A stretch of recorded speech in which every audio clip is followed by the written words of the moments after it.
Bismillah, Assalamualaikum warahmatullahi wabarakatuh.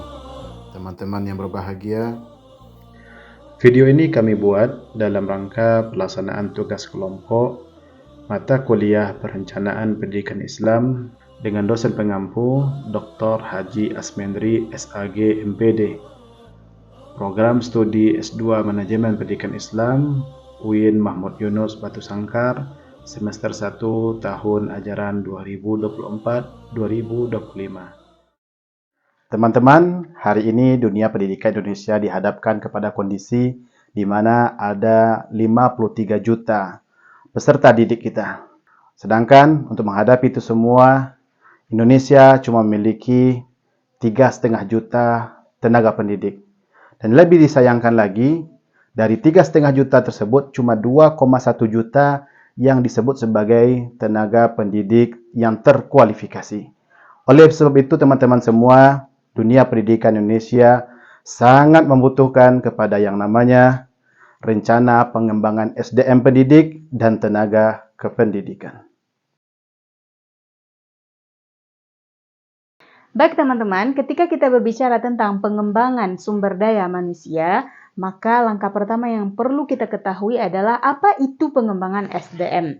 Pengembangan SDM adalah proses yang bertujuan untuk meningkatkan kemampuan dan keterampilan individu agar dapat berkontribusi secara maksimal dalam institusi tempat mereka bekerja.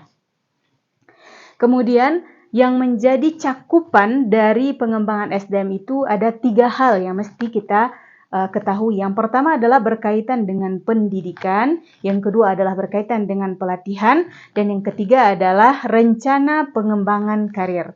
Nah, ketiga unsur ini harus menjadi fokus bagi kita ketika kita melakukan pengembangan SDM.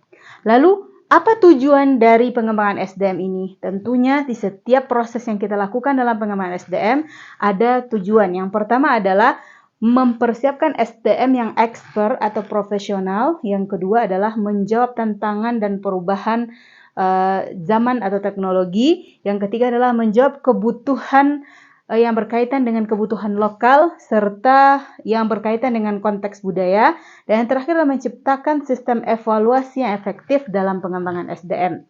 Dan Asnaini dan kawan-kawan di tahun 2020 menyampaikan bahwasanya untuk pengembangan SDM ini butuh kolaborasi yang baik antara pemerintah, masyarakat, serta lembaga yang berkaitan dengan pendidikan sehingga kita bisa mengusahakan pengembangan SDM yang maksimal. Teman-teman, konsep pengembangan SDM pendidik dan tenaga pendidikan itu bukan hanya berbasis kepada bagaimana seorang guru menguasai materi yang akan diajarkan. Namun lebih daripada itu, konsep pengembangan sumber daya manusia, pendidik dan tenaga kependidikan itu juga berorientasi kepada keterampilan seorang guru dalam memanage kelas dan juga kepada bagaimana seorang guru bisa berkomunikasi dengan efektif dan juga bagaimana seorang guru mampu memanfaatkan teknologi dan informasi yang terus berkembang pada zaman kini. Teman-teman, data Kemendikbud tahun 2021 itu mengungkapkan bahwasannya peningkatan kompetensi seorang guru itu bisa berdampak kepada meningkatnya hasil belajar hingga 30%. Kemudian teman-teman, konsep pengembangan SDM itu juga bisa kita lihat dari berbagai perspektif. Di antaranya perspektif manajerial. Bahwasanya sebuah organisasi, sebuah sekolah ketika melakukan pengembangan SDM-nya, maka sebuah organisasi itu sedang berinvestasi untuk jangka panjang untuk pengembangan lembaganya. Kemudian teman-teman, pengembangan SDM ini juga bisa kita lihat dari perspektif psikologis, di mana ketika seorang tenaga pendidik dia ikut dalam proses pengembangan SDM, dia sedang melakukan pembelajaran berkelanjutan. Sehingga seorang guru dalam kondisi ini, dia tidak akan terjebak dengan kondisi bosan dengan rutinitas yang dia lakukan. Kemudian teman-teman, yang ketiga dari perspektif sosial, di mana dari perspektif ini, seorang tenaga pendidik diharapkan adanya kolaborasi antara individu-individu tenaga pendidik. Di mana ketika kolaborasi itu terjadi, maka akan meningkat peluang untuk saling berbagi, baik itu pengetahuan maupun pengalaman, sehingga memunculkan inovasi-inovasi baru. Dan di sini teman-teman, kalau kita merujuk kepada literatur Islam, kita menemukan beberapa ahli hikmah mengatakan, nabda'u min haitsu intahal akharin. Kita memulai dari apa yang telah selesai orang kerjakan. Yang artinya, kita bisa memulai sesuatu dari apa yang telah dialami oleh orang lain. Sehingga apa yang orang lain lakukan, itu bisa jadi input bagi kita untuk mengembangkan diri dan kemampuan kita.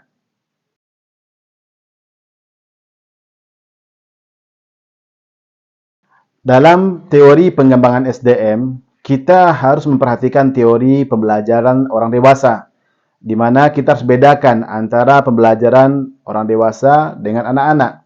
Di mana seorang yang sudah dewasa, mereka sudah punya pengalaman, mereka sudah punya pengetahuan yang menjadi dasar bagi mereka atau rujukan bagi mereka dalam mengatasi masalah. Kemudian teman-teman, dalam teori pengembangan SDM, kita harus memperhatikan regulasi dan kebijakan yang ada di pemerintahan. Alhamdulillah hari ini, di antara bukti perhatian pemerintah, ada program sertifikasi dan program pelatihan yang berkelanjutan. Berdasarkan laporan Badan Pengembangan Pembinaan Bahasa di tahun 2020, itu menunjukkan 85% tenaga pendidik yang ikut dalam program sertifikasi, itu mereka lebih pede, lebih percaya diri dalam melakukan tugasnya di kelas.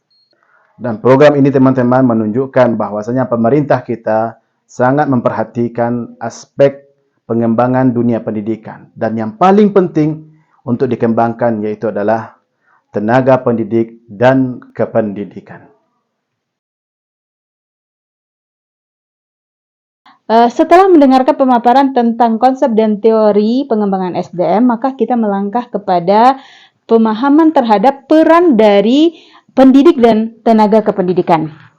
Sebagaimana kita ketahui, pendidik adalah orang yang berusaha mentransferkan ilmu pengetahuan kepada peserta didik. Namun tidak hanya sampai di sana peran mereka. Peran dari pendidik ini adalah yang pertama adalah juga sebagai motivator, kemudian juga sebagai pembimbing, kemudian juga sebagai fasilitator selain terhadap tugas utamanya menjadi pemateri atau yang memberikan ilmu pengetahuan kepada peserta didik. Menurut UNESCO, bahwasanya peserta didik, kualitas dari peserta didik itu sangat berhubungan dan sangat berpengaruh terhadap menciptakan lingkungan yang positif terhadap peserta didik dalam belajar dan mencapai tujuan pembelajaran itu secara efektif. Kemudian kita juga bisa melihat kepada peran tenaga kependidikan. Sebagaimana kita ketahui, di antara tenaga kependidikan itu adalah staf administrasi dan atau personal-personal lain yang kemudian mendukung terhadap terlaksananya pembelajaran atau pendidikan itu dengan baik. Maka mereka tidak kalah penting dalam peranannya untuk mencapai atau mendukung tercapainya tujuan pendidikan. Di antaranya adalah ketika tenaga kependidikan itu berfungsi dengan baik, melaksanakan, menyiapkan hal-hal yang berkaitan dengan kelancaran proses pendidikan, maka seorang pendidik tidak lagi terkendala dalam menyiapkan hal-hal yang berkaitan dengan proses pembelajarannya, karena hal ini sudah diwakili oleh tenaga kependidikan. Untuk itu, pendidik dan tenaga kependidikan perlu senantiasa mengikuti perkembangan zaman dan perubahan sosial. Dalam era globalisasi ini, tentunya pendidik dan tenaga pendidikan harus mengikuti hal ini, agar sebagai seorang pendidik, mereka bisa menyajikan materi pembelajaran itu sesuai dengan zaman, relevan dengan apa yang dibutuhkan oleh zaman, serta sesuai dengan perubahan zaman. Begitu juga dengan tenaga pendidik, sehingga apa yang diharapkan dan dicita-citakan dari pendidikan itu bisa tercapai dengan baik. Teman-teman, di antara tantangan pengembangan SDM di antaranya 1. Kurangnya akses pelatihan pengembangan profesional yang berkualitas. Data statistik menunjukkan hanya 30% dari seluruh total tenaga pendidik di Indonesia yang mengikuti program pelatihan guru profesional dalam kurun waktu 5 tahun ini. Dan ini tentunya bukan kondisi yang kita inginkan. Karena teman-teman, guru ketika tidak mengikuti program pelatihan dan pengembangan diri, maka cenderung mereka akan stagnan dalam melakukan tugasnya di kelas. Dan guru biasanya kurang mampu untuk beradaptasi dengan perkembangan teknologi yang ada. Kemudian tantangan yang kedua yaitu rendahnya insentif atau penghargaan untuk tenaga pendidik yang mengikuti program pengembangan diri. Survei menunjukkan ada angka 65% tenaga pendidik yang kurang termotivasi untuk mengikuti pelatihan pengembangan diri dikarenakan tidak adanya peningkatan dari sisi gaji maupun penghargaan yang signifikan dari manajemen sekolah. Kemudian tantangan yang ketiga, tantangan teknologi, di mana tenaga pendidik sangat tertantang dengan berkembangnya teknologi, bagaimana mereka mampu untuk menguasai teknis-teknis yang berkaitan dengan teknologi sehingga bisa mereka gunakan secara efektif. Data Kemendikbud tahun 2021 menunjukkan bahwasannya ada 40% tenaga pendidik di Indonesia yang kurang percaya diri dalam mengaplikasikan atau dalam memanfaatkan teknologi dalam proses belajar mengajar yang mereka lakukan di kelas. Dan untuk 3 tantangan ini teman-teman, ada 3 solusi yang mesti kita ikhtiarkan, yang mesti kita upayakan. Yang pertama, meningkatkan akses terhadap pelatihan-pelatihan. Yang kedua, menciptakan sistem insentif yang lebih baik. Yang ketiga, memberikan dukungan teknis dalam penggunaan teknologi pendidikan. Kemudian teman-teman, dalam menghadapi tantangan-tantangan terhadap pengembangan SDM tadi, kita mesti melakukan atau mencarikan strategi yang komprehensif, kemudian juga terintegrasi, serta konsisten dan berkelanjutan. Yang pertama adalah pengembangan SDM tenaga pendidik dan kependidikan itu harus berdasarkan kebutuhan.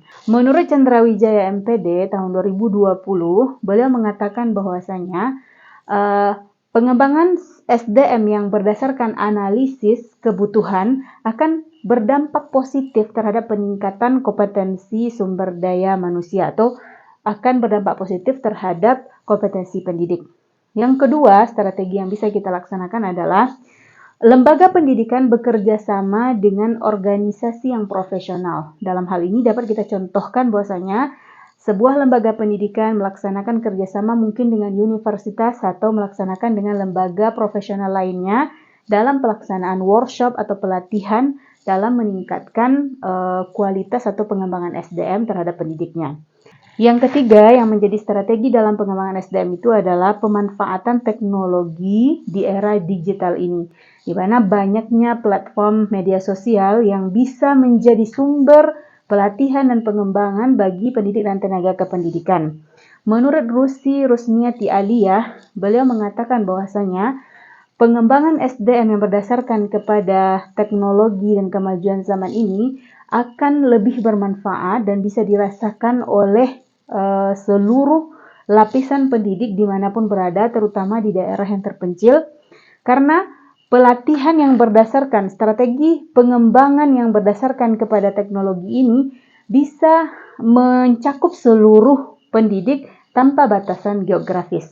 Kemudian strategi yang terakhir atau yang keempat yang bisa kita laksanakan dalam pengembangan SDM ini adalah menciptakan budaya belajar yang berkesinambungan dalam instansi pendidikan. Dengan terciptanya budaya pembelajaran yang berkelanjutan di instansi pendidikan, hal ini akan memberi motivasi kepada pendidik dan tenaga kependidikan untuk terus mengembangkan dirinya dan ikut dalam pengembangan tenaga pendidik dan kependidikan. Teman-teman, ketika teman-teman sudah selesai dalam tahapan perencanaan kemudian pelaksanaan program pengembangan SDM pendidik dan tenaga kependidikan, tetap teman-teman harus melakukan evaluasi dan monitoring. Evaluasi dan monitoring ini bertujuan satu, untuk mengetahui sudah sejauh mana program pelatihan yang teman-teman lakukan berpengaruh terhadap pencapaian tujuan yang diinginkan. Jikalau dari hasil evaluasi ternyata belum sesuai dengan yang diinginkan, maka program berikutnya itu mesti menyesuaikan dengan hasil evaluasi yang ada. Kemudian yang kedua teman-teman, tujuan dari evaluasi dan monitoring ini adalah untuk memastikan tenaga pendidik yang kita utus dalam pelatihan itu mereka mampu menerapkan ilmu, pengetahuan serta pengalaman serta keterampilan yang mereka dapatkan selama pelatihan itu mereka terapkan dalam kehidupan mereka sehari-hari. Jikalau teman-teman melihat ada guru-guru yang memang di lapangan akhirnya sulit untuk menerapkan pengetahuan dan keterampilan tersebut, maka di sini teman-teman silahkan memberikan dukungan tambahan kepada guru-guru atau tenaga pendidik yang menemukan kesulitan atau kendala-kendala di lapangan. Kemudian teman-teman yang berbahagia, dalam melakukan evaluasi dan monitoring, teman-teman bisa melakukan dua metode. Metode yang pertama yaitu dengan metode observasi langsung ke lapangan. Melihat bagaimana guru-guru kita setelah melakukan pelatihan, bagaimana mereka menerapkan pengetahuan dan keterampilan mereka di lapangan, di kelas. Kemudian metode yang kedua yang bisa teman-teman lakukan adalah mengumpulkan data-data, kemudian menganalisanya bagaimana hasil pembelajaran sebelum tenaga pendidik kita ikutkan dalam kepelatihan dan setelah mengikuti kepelatihan.